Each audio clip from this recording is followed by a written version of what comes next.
Abilify helps control symptoms of bipolar mania. Ask your doctor about Effexor XR. Paxil, the most prescribed medication of its kind. Prozac Weekly is here. Zoloft, a prescription. Seraphim. PMDD.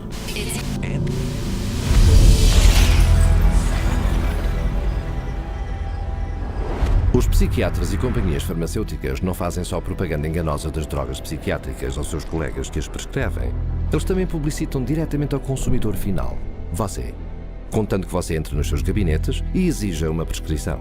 The direct-to-consumer advertising is instilling the notion in every human being that something is mentally wrong, something needs correction. That drives people to see a psychiatrist to help to mitigate this by dispensing the medication, by dispensing a drug that they have had pushed on them on countless television ads, countless magazine ads, and countless print ads that say, hey, there's something wrong with you, go get help for it. Em mais lado algum, há uma explosão de publicidade mais óbvia, diretamente para o consumidor, do que na televisão. Nem sempre foi assim. Até recentemente, o publicitar drogas psiquiátricas na TV era severamente restrito. Mas em 1997, a FDA foi persuadida a relaxar as suas regras sobre o publicitar nos meios de comunicação, numa violação direta do artigo 10 de um tratado internacional assinado nas Nações Unidas. Every 5 minutes there's a new drug ad. And this is not by accident, this is cold, canny, scientific design. Ads are fundamentally of two types. One type of ad is a effort to try to get the patient to take the drug company's drug. Abilify helps control symptoms of bipolar mania and reduce... But then the second kind of direct-to-consumer advertising is the you're sick and you didn't know it advertising. You could be suffering from generalized anxiety disorder. Because they want to create sales, so what they're going to do is tell people, do you have these symptoms? Do you have this disease? Do you have this particular condition? But they hit it so hard on television that people say, ask your doctor, ask your doctor. Every commercial is a referral to the doctor. See, they're working for each other. Ask your doctor about Cymbalta. Depression hurts. Cymbalta can help. I can go to my doctor and say, here are my symptoms, and walk out with the prescription I want. I can ask for a drug by name, and most of the time I'll be given the drug. So basically I'm my own doctor. The industry defends what it's doing by saying this is some kind of public health education campaign. And I'm sorry, I think if you go to an advertising agency, you're advertising. Desde o início, o publicitar drogas psiquiátricas na televisão tem sido extremamente bem sucedido.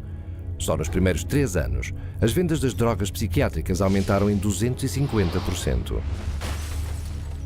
Com as receitas a atingirem agora níveis recorde, a indústria farmacêutica gasta 2,9 milhares de milhões de dólares anualmente só na propaganda televisiva. E uma vez que isto conduz pessoas para os gabinetes dos psiquiatras, elas podem ser viciadas a usar outra estratégia de marketing, amostras gratuitas. The industry is willing to give out millions of dollars worth of free samples because it generates billions of dollars in sales. You want a prescription and you want Prozac written forever as a maintenance therapy. So you establish that with some free Prozac up front. Here, take this sample, it doesn't cost you anything. And then if you like it or if it seems to work, then we'll make a prescription, but you're going to have to pay for that prescription. The sample is free. So it's really a marketing technique. They got a cash cow. Zero refill means you've got to go back to the doctor for another consultation, for another subscription, and it just goes forever. This is business. This is money. Algum marketing diretamente ao consumidor está camuflado como informação pública. Os psiquiatras aparecem regularmente nos meios de comunicação a avisar o público sobre as últimas epidemias de doenças mentais e a vender os seus últimos avanços. Eles escrevem artigos colocados nos jornais e revistas que levam adiante as suas campanhas de consciencialização da saúde mental. Mesmo grupos de advocacia dos pacientes que dizem oferecer informação imparcial sobre as drogas psiquiátricas são, afinal, após uma inspeção mais restrita, grupos dianteiros geridos por psiquiatras e financiados pela indústria farmacêutica. They were started specifically by the industry themselves, and the public isn't informed of that. You know, it's basically a great big lie to the public that they think they're going to a charitable organization that has their best interest at heart. Por exemplo, Children and Adults with Attention Deficit Disorder, ou CHAD, o maior e mais bem financiado grupo dianteiro para os produtores de drogas estimulantes, Stephen Plog é um antigo executivo da Chad. When I became the Chad coordinator for Las Vegas, they gave me a manual, and in it said, we want to provide unbiased information to help and support people who have ADD. For the next 30 days, we put 22 parents and their kids on a program with lab tests to find out what their causes were, eliminated their causes, they got prescription-free, medication-free, side effect-free, and they got better with their self-esteem, and they became actually happier, healthier, and more successful. Chad found out about this, called me up and says, we do not allow people to talk about nutrition in any of our seminars. We only prescribe going to a psychiatrist who will only prescribe drugs and therapy. So they said you can no longer work with us, and they fired me for simply recommending that parents go get a lab test, find out what the causes are, and eliminate the causes. They do not allow that. They only allow medication and psychiatric treatment. Os grupos de advocacia dos pacientes psiquiátricos também promovem tratamento de drogas psicotrópicas ao publicar amplamente inquéritos de marketing disfarçados de questionários médicos. You can take a survey of maybe 16 questions. And if you are a normal human being who's lived through ranges of emotions of normal life experience, if you've known the exhilaration of the birth of a child, a niece, a nephew, and the devastation of a divorce and the loss of dreams, and answer honestly to those questions, you will diagnose yourself as bipolar. And the instructions that come back along with the diagnosis or the warning that you're probably bipolar say, print this out and take it to your doctor. E quão simples é para alguém entrar na internet, responder a questões típicas da vida e ser dado uma desordem psiquiátrica. Aqui estão alguns voluntários escolhidos aleatoriamente, pessoas de todas as idades que levam vidas normais. Do you feel sad, blue, unhappy, or down in the dumps? Sometimes. I've had periods of great optimism and other periods of equally great pessimism. Yeah, that happens a little bit. I get tired for no reason. Sometimes. My life is pretty full. Nah, not really. For no apparent reason, I sometimes have been very angry or hostile. It's hard for me to concentrate on reading. I am restless and can't keep still. My heart beats faster than usual. I have trouble sleeping. Shortness of breath. Gained weight. Trembling hands. I have an idea that most of these are going to be sometimes. Everyone has. As in everybody? Somewhat. Somewhat true. Just a little. Oh yeah. Alright, my score totaled 42. Bipolar disorder, moderate to severe symptoms. Wow. The answer reflects on the presence of depressive symptoms. Currently suffering from an anxiety disorder. I may be suffering from bipolar 1. Minimal to mild depression. An obsessive compulsive disorder. Guess that means I'm a psycho. Guess I'll go to a psych. Try to see if I could work it out, get some meds or something. No total, foi atribuído a 50% destas pessoas um diagnóstico psiquiátrico e instruídos para receberem tratamento. Com esta medida, metade da população dos Estados Unidos, cerca de 150 milhões de americanos, poderiam ser classificados como mentalmente doentes. Now you have a direct line of consumers just walking in with a little pre-survey that says that they potentially can have bipolar, ADHD, stress, anxiety, any of those categories, and they just need to take this assessment tool and say, okay, that basically that is what you have and here's your drug. E os psiquiatras estão agora a insistir que tal ferramenta de avaliação é obrigatória. Peguem no Teen Screen. Sob o disfarce de um programa de prevenção do suicídio, são administrados testes de saúde mental nas escolas para diagnosticar e drogar crianças. Crianças como Chelsea Rhodes, que uma manhã foi para a escola como uma adolescente normal e regressou a casa com um diagnóstico psiquiátrico. The Rhodes family in Indiana, their young girl went to school one day, and all of a sudden they told her they were taking her into her room, and they move her into her room and give her the 10-minute teen screen test. And shortly after taking the test, she's pulled aside in the hallway and she's told she has two problems, basically two mental problems. One, obsessive compulsive disorder, and social anxiety disorder. Her parents were stunned, dumbfounded. They didn't know the teen screen was going to screen their child. They had not been asked permission. People at school had told her that she was mentally ill with these two conditions based off of a computer test that took her 10 minutes to answer. One of the questions was worded if Chelsea went out a lot. She answered no. We'd ask her why she answered that way. She said, because Mom, you and Dad don't allow us to go out on school nights. I have to be home to do my homework and take care of our household chores.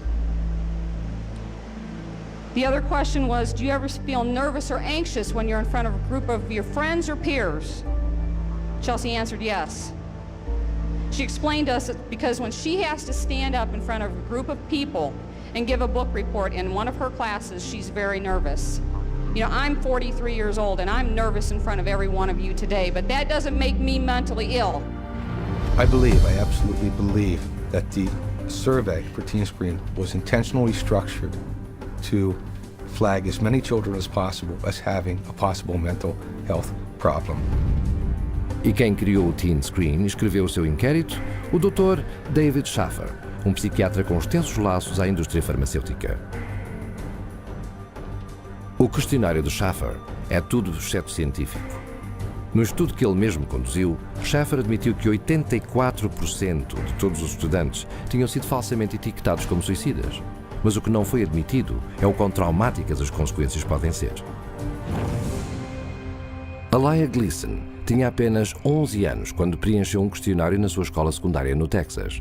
It was 7th grade, and they had all the girls go into the cafeteria because they said that a lot of girls have depression, so they was working on some depression screen. Next thing I know, there's those middle schools tell my husband now that CPS is there at the school taking Alaya because she's suicidal. I'm like, suicide? I'm not trying to kill myself. I love myself.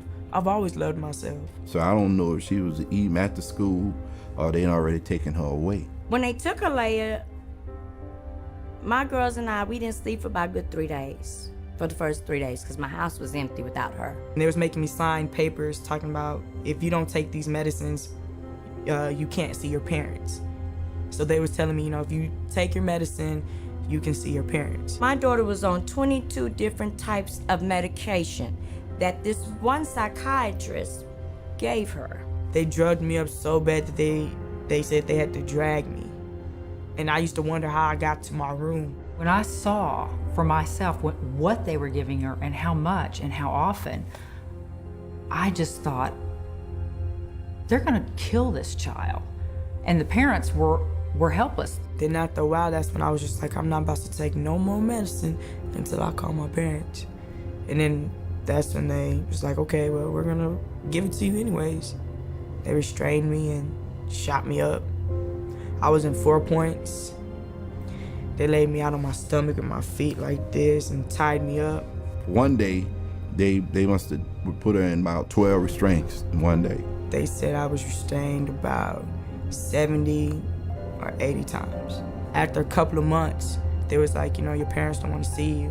They don't want to talk to you or anything. So I was really hurt. We tried everything. Nobody know. We didn't know what hospital. We didn't even know where they taking her. After 2 weeks, you're supposed to hear, or you're supposed to be able to see your child. They didn't give me that. I didn't see Alaya till 6 months later. But I was a good child. I didn't deserve for that. And it messed up a lot of things. To this day, I still wish that I could just go back and be like, man, you know what, I'm not even gonna take the test. I would always tell every parent I see, and they was asking me, don't do the team screening, because it will mess up your family. Os programas de questionários psiquiátricos, tais como estes, são rápidos a crescer. Só o Teen Screen está a examinar atualmente centenas de milhares de crianças escolares em mais de 500 escolas americanas, em 43 estados. Has nothing to do with helping kids, has nothing to do with mental health, has nothing to do with medicine. It has everything to do with the pushing of drugs. So it presents itself as being a wonderful, altruistic program, whereas in fact, I believe its cold-blooded and cold-hearted intent is to recruit more children into the very subjective diagnoses of mental illness and to treat those kids with medication. Mas a promoção de drogas psiquiátricas não acaba na sala de aula. A legislação foi colocada para examinar todos os cidadãos por doenças mentais, incluindo pacientes geriátricos, veteranos de guerra e mulheres grávidas, tudo a ser pago por si.